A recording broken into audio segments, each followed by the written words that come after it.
गुल से हौसला सीखो गम में मुस्कुराने का। गुल से हौसला सीखो गम में मुस्कुराने का। वो घेरे हैं कांटों में फिर भी मुस्कुराते। वो घेरे हैं कांटों में फिर भी मुस्कुराते हैं। मैंने जो आयत पढ़ा है उसका आसान तर्जुमा है, अपने आप को बचाओ जहन्नम की आग से।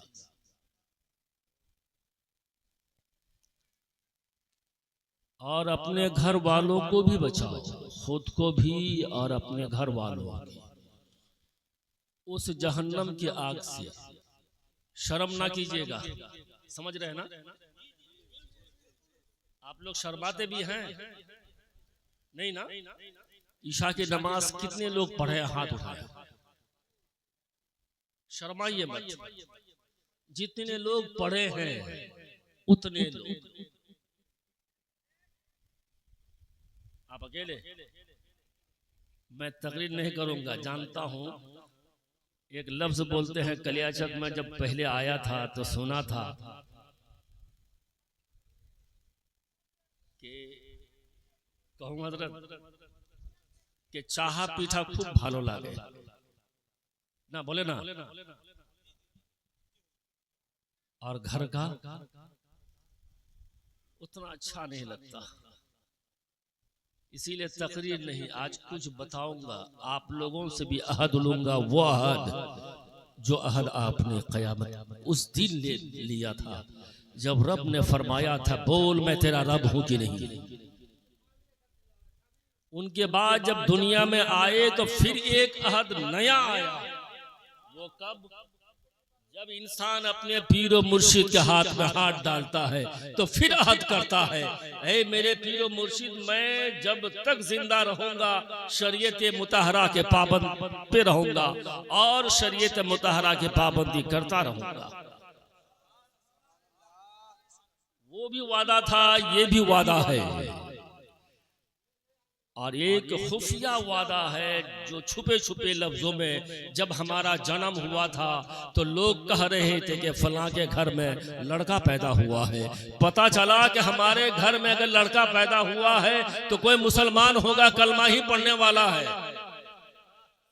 अफसोस है अगर हमने नमाज अदा नहीं की। बोल आग से बच सकते हैं कोई? कुछ मैं बोलूंगा, कुछ आपको बोलना होगा। अगर कोई नमाज छोड़ दे, ना पढ़े, क्या जहन्नम की आग से वो आदमी बचेगा? हाँ या नहीं? क्या वो अपने घर वालों को बचा सकेगा? हाँ या नहीं? कुछ आपको बोलना होगा, कुछ हमें बोलना होगा। क्यों कि ये एक तरफा बोलकर चले जाने पर नहीं होता है। ये वन साइड की बात है। कई रोज से बिजली वन साइड हो रही है, परेशान है एक तरफ वाला आराम से है। वन साइड नहीं, दोनों साइड की बात कर यार। कि बोल जो नमाज अदा नहीं करेगा क्या वो जहन्नम की आग से बच सकता है? क्या वो अपने घर वालों को जहन्नम की आग से बचा सकता है? बोल यार, सब जोर से बोल। क्यों? अभी आपके इमाम साहब क़िबला ने कहा कि मुहर्रम में बड़ी जोर से नारा तो लगता है या अली का, लेकिन पता नहीं नमाज पढ़ा है कि नहीं, या नमाजी है कि नहीं। या अली का नारा तो लगा रहा है लेकिन नमाजी है या नहीं। या अली का नारा तो लगा रहा है लेकिन इसके घर वाले नमाजी है या नहीं। अरे यार कहाँ जा रहे हो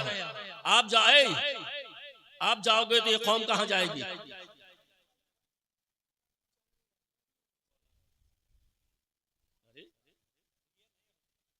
आप चले जाएंगे, कौम किधर जाएगी?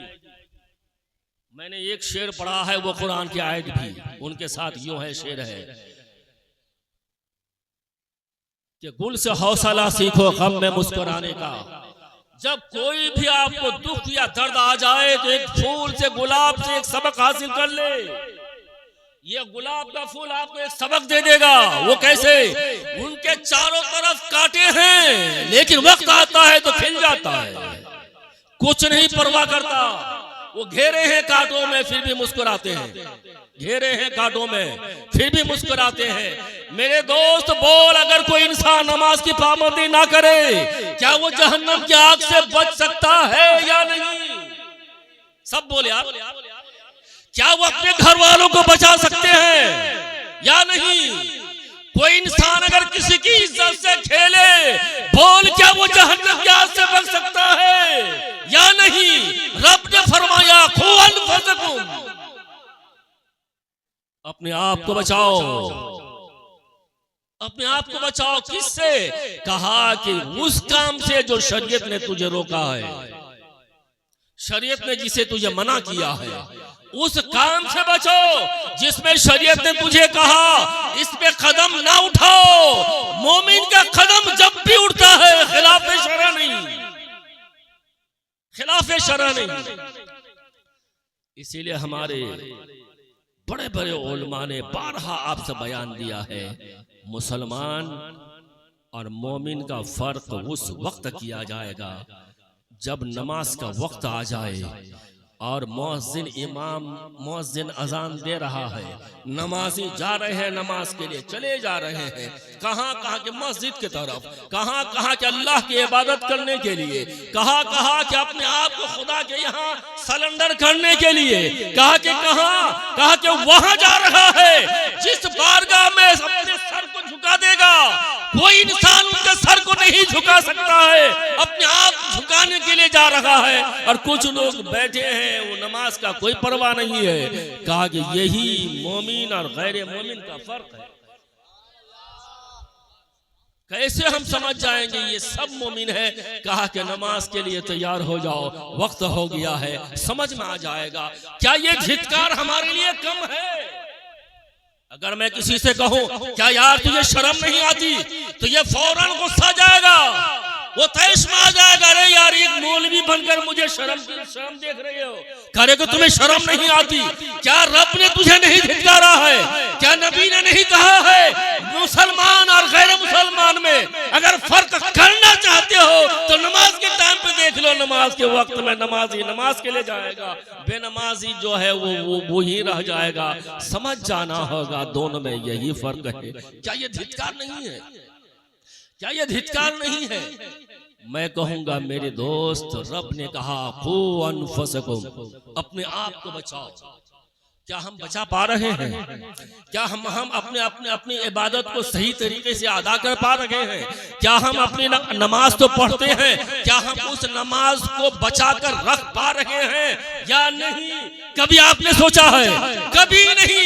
लेकिन अपनी तिजारत के लिए, घर की तरक्की के लिए, बच्चों की आबादी के लिए, अपना समाज को आगे बढ़ाने के लिए हमने तो एक बार नहीं हजारों बार सोचा है, कभी अपने आप के लिए कभी नहीं सोचा। एक तरफ पलट कर देखो यार अपने आप को, एक तरफ देखो, क्योंकि आप बहुत बड़े कीमती हो, बहुत बड़े कीमती हो। क्यों जानते हैं?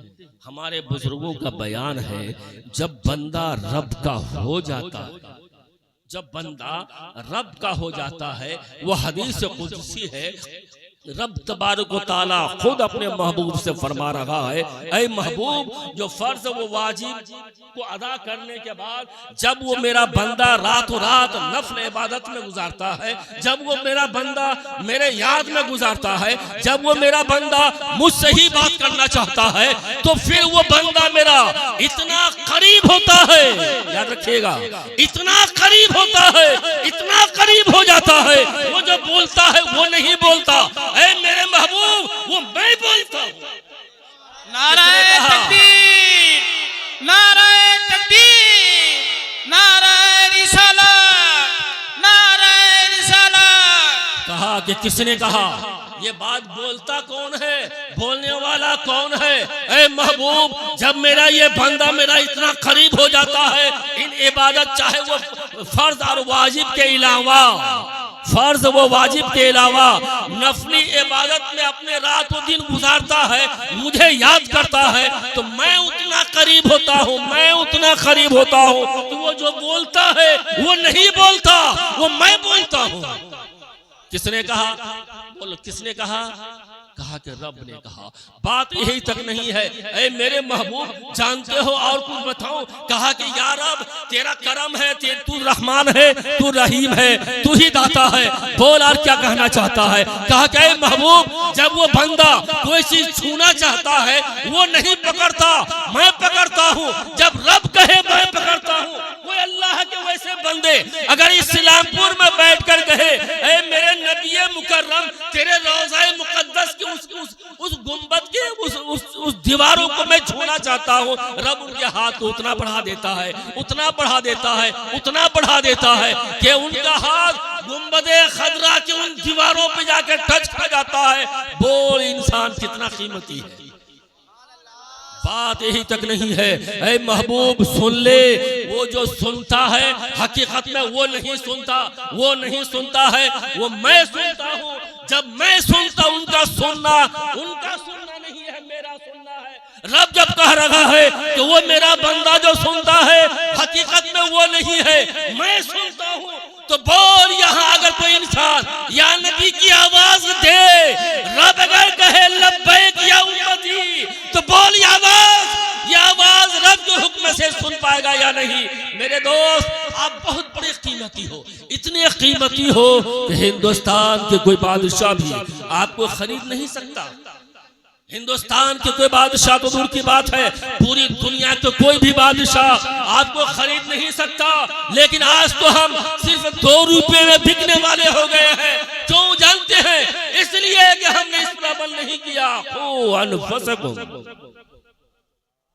अपने आप को बचाओ उससे। कहा क्या कि नमाज छूट रही है, नमाज कज़ा हो गई, जल्दी अदा कर, नमाज के पाबंद बन जाओ। और क्या कहा कि सिर्फ नमाज की ही बात नहीं है मेरे दोस्त, इतना ही तक नहीं है। गर्ज के एक मोमिन दूसरे मोमिन की इज्जत, उनकी इज्जत और तुम्हारी इज्जत दोनों की बराबर है। अगर उसकी इज्जत तुम नीलाम करना चाहते हो तो रब की तरफ से फिर आवाज आएगी, कहा कि बचो, कहा कि अपने आप को बचा लो। कहा कि किससे? कहा कि उस दहकती हुई आग से। बीच वाला जुमला मैं छोड़ रहा हूं, उस दहकती हुई आग से। कहा कि क्यों मैंने एक आदमी की गीबत की, चुगली की, उनकी शिकायत कर दी, उनकी इज्जत को डाउन करने की कोशिश की, तो इससे होता क्या है? कहा कि सुन ले, यही आवाज कयामत के दिन आपके लिए बहुत भारी पड़ जाएगा। आवाज आएगी, ऐ मेरे बंदा मैं तुझे माफ नहीं करता। कहा कि रब तू तो रहमान है, तू रहीम है, तू करीम है, तू गफूर है, तू सब कुछ कर सकता है, अला कुल्ले शैइन कदीर है तू। ऐ रब तू ही तो माफ करने वाला है। कहा कि नहीं। कहा कि क्यों? कहा कि दुनिया में जब तक तू था तूने मेरे फला बंदे की इज्जत के साथ खेला है, चल जा उससे माफी मांग ले। क्या कहा? किसकी आवाज है? कहा कि रब की आवाज है, उससे माफी मांग ले तो फिर मैं तुझे माफ कर दूंगा। शर्त आ गया, वो अगर माफ कर दे तो मैं माफ कर दूंगा। अगर वो माफ कर दे, कयामत के दिन कोई किसी को माफ करने वाला नहीं होगा। ना बाप बेटे को माफ नहीं करेगा, बेटा बाप को माफ नहीं करेगा, बेटी माँ को माफ नहीं करेगी, माँ बेटी को माफ नहीं करेगी, एक दोस्त दूसरे दोस्त को माफ नहीं करेगा, एक शागिर्द उस्ताद को माफ नहीं करेगा। गर्ज वहां माफी का कोई कारोबार नहीं। कहा कि माफ कर दो यार, तुमको मैंने दुनिया में जलील किया था, तुझको मैंने दुनिया में लोगों के सामने बेइज्जत किया था, बोल मुझे माफ तो कर दे। कहा कि रुको थोड़ी देर रुक जाओ, अमाल नामा खोलता है, 10 नेकी की कमी है। कहा कि माफ कर दूंगा, शर्त है, माफ कर दूंगा, शर्त है। कहा कि क्या? कहा कि मेरा 10 नेकी कम है, दे दो। वहां बदल में माफ होगा, फ्री में नहीं। ऐ मेरे दोस्त, इस दुनिया में जब तक हो अभी भी वक्त है। अगर तूने किसी को सताया है माफ मांग ले, मरने के बाद कोई चारा नहीं है, महशर में माफ नहीं होगा, बदल होगा। कहा कि माफ कर दूंगा, उसके बदल में 10 नेकी मेरा कम है, दे दो। कहा कि ले लो, ले लिया। अब वो जो 10 नेकी कम है वो गुनाह इनके अमल नामा में ट्रांसफर हो गया बगैर रिचार्ज के। समझ रहे हैं ना? ये लोग मोबाइल वाले लोग समझ रहे हैं, बगैर रिचार्ज के ट्रांसफर हो गया। पता नहीं है रब इस मोबाइल का कितना SMS नंबर है, इस नंबर का तो आता पता भी नहीं है। या अल्लाह तूने इतनी जल्दी इसको ट्रांसफर कर दिया, इतनी जल्दी बदल हो गई। कहा कि हाँ हो गया है, वहां सिर्फ बदल होगा। इसीलिए रब ने कहा ऐ ईमान वालों खुद बचो, इस गुनाह से भी बचना होगा। आज तो हमारे गुनाह और हमारी नेकियों का हाल क्या जानते हैं? इमाम साहब के पीछे नमाज पढ़ा, कहा तो ठीक इख्तिदा तो बेहाजल इमाम साहब ने नमाज भी पढ़ा दी, नमाज तो पढ़ लिए, मस्जिद के दरवाजे से सिर्फ एक पैर बाहर आया है और कहने लग गए ये साहब तो अच्छा नहीं है, ये साहब बहुत खराब है। मेरे दोस्त बता, मैं तो नेकी करके निकला था, अब मैंने अपनी नेकी को अपने दुश्मन को दिया है, उसको दे रहा हूँ जो मेरा जानी दुश्मन है, जिसको मैं अच्छा नहीं समझता हूँ, जिसको मैं बुरा समझ रहा हूँ, अपने दुश्मन को मैंने अपनी मेहनत की नेकी को दे दिया। कहा कि कैसे दे दिया? कहा कि नबी ने फरमाया है, सरकार दो आलम सल्लल्लाहु तआला अलैहि वसल्लम ने इरशाद फरमाया है, तुम जिसकी गिबत करोगे तुम्हारे नेकी जिसकी तूने गिबत की है तो उनकी गुनाह तुम्हारे अमाल नामा में ट्रांसफर होगा, और तुम्हारे जो नेकी है उसके अमाल नामा में ट्रांसफर हो जाता है, वो SMS कर दिया जाता है, हो जाता है। मैंने तो नेकी कमा कर निकला था, मेरे बच्चे कह रहे हैं बाप नमाजी है मस्जिद गया था, मेरी बीवी कह रही है कि मस्जिद गया है नमाज पढ़ने के लिए, इमाम साहब कह रहे हैं कि फला मुक्तदी नमाज पढ़ा मेरे पीछे, गाँव वाले कह रहे हैं कि ये तो नमाज पढ़ा इमाम साहब के पीछे, जमात तो कभी छूटती नहीं है, लेकिन मैं अपनी नेकी को मस्जिद के दरवाजे के बाद ही फौरन दुश्मनों को बांट दिया, दोस्तों को नहीं। किसको दिया है? कहा कि दुश्मन को, उसे जिसे मैं कह रहा था तुझे देखने को जी नहीं चाहता है, तुम्हारा चेहरा अच्छा नहीं लगता है, चलो उसी को दिया है जिसको मैं दुश्मन समझ रहा था। अरे यार अगर देना है इतनी कीमती चीज तो अपने माँ बाप को तो दे दे, उसका हक ज्यादा है। गलत बोल रहा हूँ? कोई माँ बाप के चुगली करेगा जी, गिबत करेगा, दुर्नामी करेगा, क्यों? वो माँ है, वो बाप है। मेरा बाप का कैरेक्टर अच्छा नहीं है, इसको सुना रहा हूँ, मेरी माँ की कैरेक्टर अच्छी नहीं है, इसको सुना रहा हूँ, बस इस मकसद से सुना रहा हूँ कि मेरी नेकी मेरे माँ बाप को मिल जाए। कोई माँ बाप के कैरेक्टर के बारे में ही बात खोलना चाहता है, अगर खोलता भी है तो ये इमाम साहब की बात खोल रहा है, इस इंसान की बात बोल रहा है, उनकी बात बोल रहा है, उनकी बात बोली जाती है जिसे दुश्मन समझा जा रहा था, जबकि नेकी ये माँ बाप को देना चाहिए था, लेकिन कोई नहीं देता, कोई नहीं देता। रब ने फरमाया है खो अनफुसकुम व अहलिकुम नारा, खुद बचो और अपने घर वालों को बचाओ। कहां, किससे, कहां, किस वजह से बचाओ? रब फरमाता है दहकते हुए आग से। कहा कि अल्लाह धरती आग से बचेंगे कैसे, किस तरह इससे बचा जाएगा? कहा कि जब भी तुम्हारा कदम उठे तो शरीयत मुतहरा के मुताबिक चले, जब भी तुम चलने लगो, मेरे नबी मुकर्रम सल्लल्लाहु तआला अलैहि वसल्लम जब आपकी उम्र जवानी की थी, ऐ मेरे दोस्त जवानों याद रख लो, आपको आपकी नबी की बात बता रहा हूँ, मेरे नबी मुकर्रम एकदम जवान थे, जवान चलते थे तो झुक के चलते थे, चलते थे तो झुक के चलते थे। अल्लाह अकबर। बड़े बड़े उलमा ने कहा है ऐसा लगता था कि आपके सर के ऊपर या आपके कंधे के ऊपर कोई वजनदार गेठरी रखी हुई हो, इतना झुक के चलते थे जैसे एक 70 साल उम्र दराज बूढ़े आदमी या 80 साल का एक आदमी चलता है, झुक के चल रहे हैं। मैं कहूंगा ए मेरे दोस्त जवानों सुनो, तुम्हें तुम्हारे नबी की याद को जिंदा करना है। तुम्हारे नबी को उस जमाने की बात कर रहा हूँ जब आपकी जवानी थी, चलते थे तो झुक कर चलते थे। आज हम चलते हैं तो सीना तान कर चलते हैं। कहाँ सीना तान कर चलने का हुक्म है ये भी हमें आता पता नहीं है, कहाँ झुक के चलने का हुक्म है ये भी आता पता नहीं है। कोई बात नहीं है, सब एक तरफ हो गया। ये शीशा तो है लेकिन एक तरफ रंग लगा हुआ नहीं है। शीशा के उल्टे तरफ रंग लगा हुआ हो तो चेहरा नजर आएगा, अगर रंग ना हो तो इधर इसको जैसा मैं देख रहा हूँ उस शीशा को उठाया तो सामने वाला को भी वैसा ही देख पाता हूँ। इस तरफ जैसा है उस तरफ वैसा है। अगर उस शीशे के उल्टे तरफ अगर रंग हो तो फिर देखा गया कि उस तरफ वाला को नजर नहीं आएगा, हमारी तस्वीर को हमें वो रिप्लाई कर देता है। यह आईना की खासियत है, आईना की सिफत है, आईना की फितरत है कि आपको आपकी तस्वीर को वो रिप्लाई कर देता है। अब देखना चाहते हो तो देख लो अपनी सूरत को, ये कभी झूठ नहीं बोलता। कम से कम एक आईना से दिन में 2 मरतबा तो सबक तो ले ले कि ये आईना मुझे झूठ नहीं बोलता, मुझे अपना चेहरा दिखाता है। तो मैं फिर झूठ क्यों बोलता फिरूं, झूठ क्यों बोलूंगा?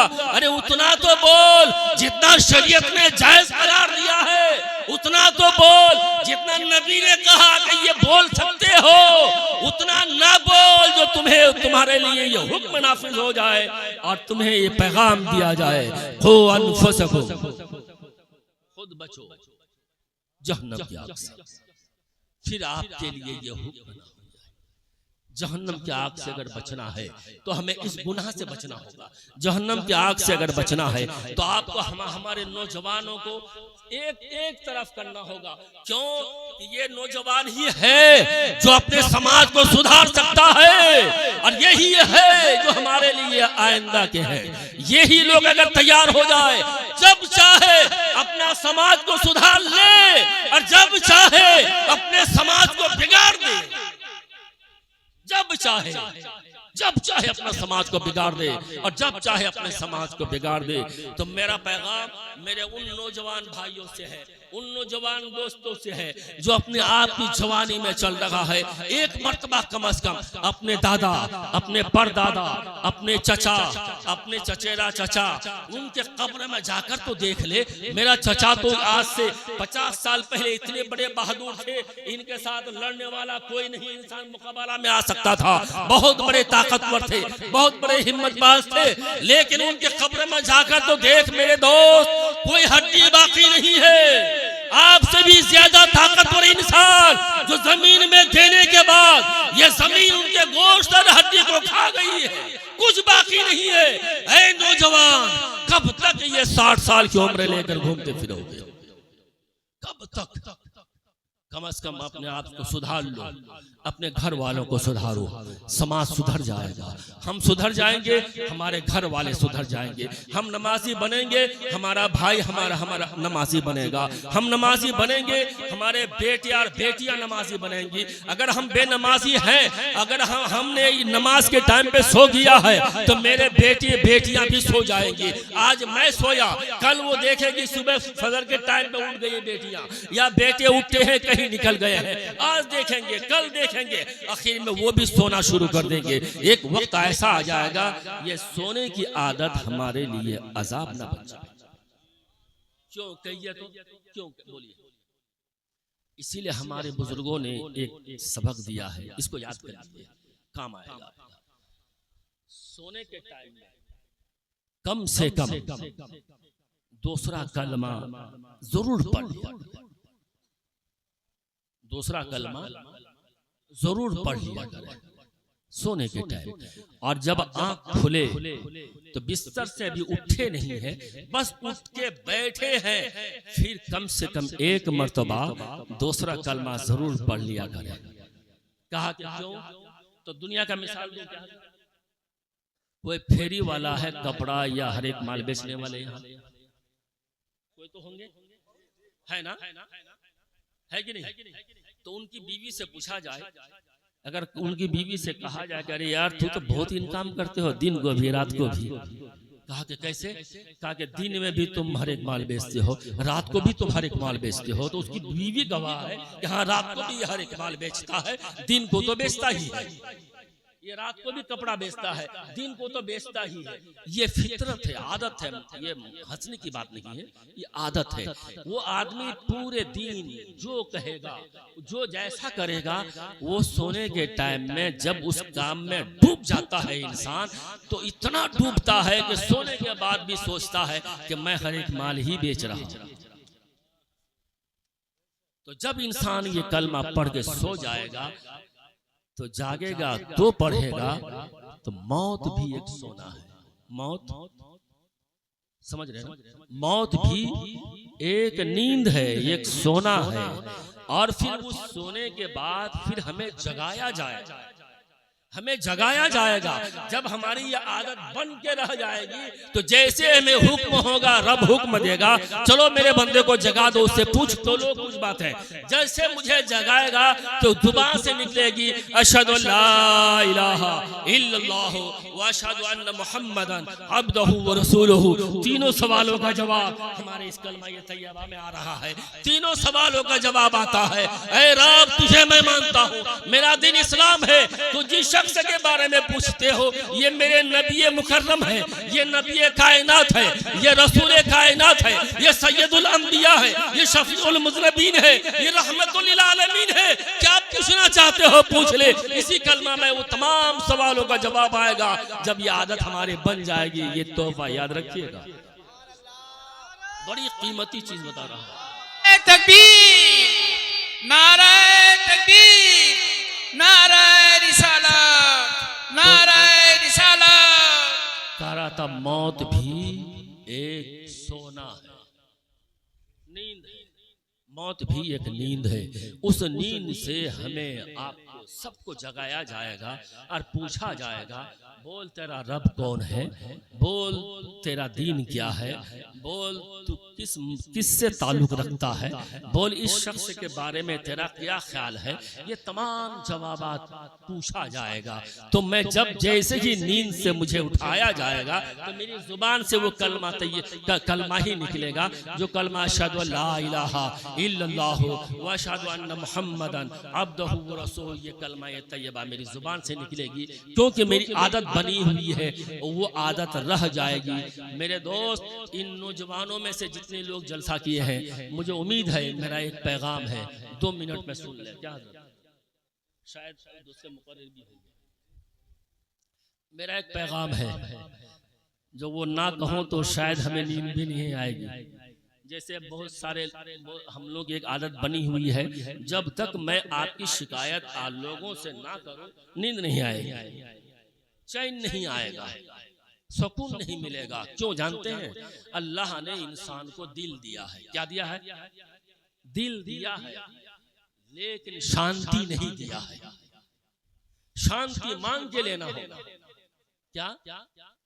शांति, सुकून, चैन मांग के लेना होगा। कहा कि कैसे? कहा कि रब को राजी करके, नमाज के जरिए, जिक्र अस्कार के जरिए, वजीफा के जरिए, कुरान की तिलावत के जरिए, नफल इबादत के जरिए, रब का नाम जपते जपते ये अब रब को राजी करके उससे सुकून मांग के लेना होगा। दिल तो दिया है, सुकून नहीं दिया है, चैन नहीं दिया है। वो चैन लेने के लिए कहा कि इबादत करो, नमाज पढ़ो, रोजा रखो।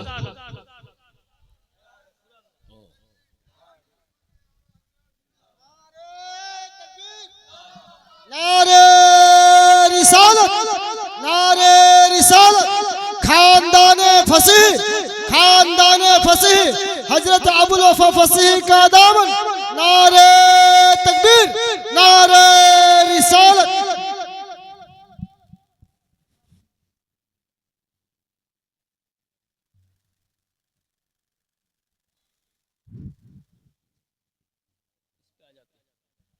तो बैठिए।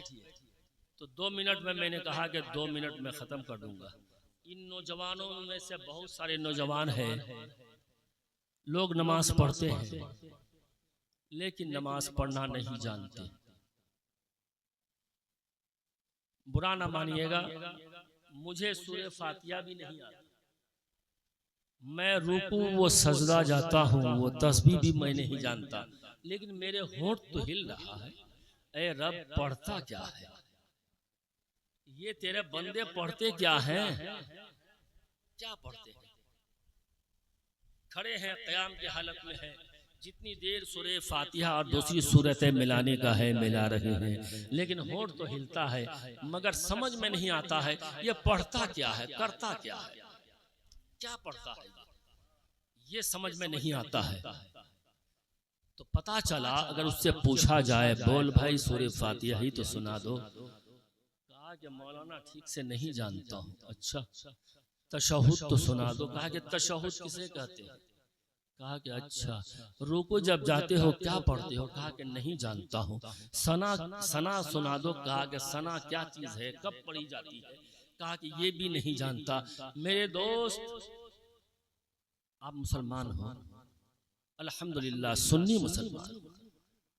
अल्लाह का फजल है कि हमारा अकीदा मजबूत है, दावा तो करते हैं, लेकिन इस दावे के पीछे और कितने शरायत है ये कोई होश हवास नहीं, कोई ख्याल भी नहीं है। तो मैं उन नौजवानों से कहूँगा जो अपनी जवानी बचपन में गरीबी की बिना पर हो या कमजोरी की बिना पर हो, किसी वजह से तालीम तो हासिल नहीं कर सका, परदेश में चला जाना पड़ा गरीबी की बिना पर, क्योंकि बाप बूढ़े हो गए हैं। मेरे पीछे मेरे छोटे छोटे बहन हैं, छोटी छोटी बहन है, छोटे छोटे भाई हैं, और मेरे और माँ बाप हैं जिनकी रोजी रोटी मेरे जिम्मा है। मुझे बाहर जाना पड़ेगा, परदेश हम चले जाते हैं, कभी मौका नहीं मिला हमको। तो अब वो चला गया, अब तो मुलाकात हुई नहीं। जब उधर से वापस आया 10 साल की 15 साल के बाद, तो देखा गया कि शादी का एक रस्म रचने वाला है, शादी का एक रस्म रचने वाला है। उस टाइम भी अगर पूछा जाए कलमा जानते हो तो कहा कि नहीं जानता। अब अगर उससे और भी कुछ पूछा जाए तो उसका जवाब भी नहीं ही आता है। मेरे दोस्त मैं कहूँगा कम से कम अपने आप को तो बचा लो, अपने आप को बचा लो। ये मौलाना लोगों को आपको बचाने की जरूरत नहीं है। ये एक माँ बाप की तरह है, आपको जहन्नम की आग से डरा रहे हैं, बचाने की कोशिश करते हैं। ये लोग एक माँ बाप की तरह है, माँ बाप की तरह है कि हमारा बच्चा कहीं आग में गिर ना जाए। तो मैं कहूँगा कम से कम जरा ठंडे दिल से सोचें कि अपने आप को तो पहचान लें, खुद को तो पहचान लीजिए कि मैं कौन हूँ और मैं दुनिया में क्यों आया हूँ, मेरा आने का मकसद क्या है। ये कई बातें अपने दिमाग में रखें और फिर नई तरह से एक नई जिंदगी की शुरुआत करें, ताकि आप कम से कम एक पक्का नमाजी तो बन जाए, कम से कम अपने ईमान की हिफाजत तो कर पाएंगे। आप अल्लाह के बारगाह में झुकेंगे तो आपका दिल रोता हुआ झुकेगा। इसीलिए मैंने कहा कि रब ने तो दिल दिया है लेकिन सुकून नहीं दिया है, चैन नहीं दिया है। क्यों जानते हैं? वो कुरान गवाह है, मैं नहीं बोलता हूँ, कुरान खुद गवाह है। कुरान खुद कहता है अला बिज़िक्रिल्लाह तत्मइनुल कुलूब। ये मेरी बोली नहीं है, मैं नहीं बोलता हूँ कि आपको अल्लाह ने चैन नहीं दिया है। रब खुद फरमाता है अला बिज़िक्रिल्लाह तत्मइनुल कुलूब। अगर तुम सुकून पाना चाहते हो, चैन पाना चाहते हो, तो मेरी इबादत करो, मेरे जिक्र अस्कार में रहो। कभी तिलावत कुरान के हालत में, कभी नफली नमाज के हालत में, कभी फ़र्ज़ व वाजिबात के हालत में, कभी वज़ाइफ के हालत में, कभी कलमा तैयबा के विर्द के हालत में, कभी बारगाह मुस्तफ़ा में दुरूद पाक पढ़ने के हालत में, कभी अच्छे सोच के हालत में अपने आप को तैयार करो। रब फरमाता है कि मैं तुझे सुकून दे दूंगा। तो रब ने दिल दिया है, सुकून नहीं दिया है, चैन नहीं दिया है। वो चैन आपको मेहनत से हासिल करना होगा। ओमा अलैना इल्लल बलाग। अस्सलामु अलैकुम व रहमतुल्लाहि।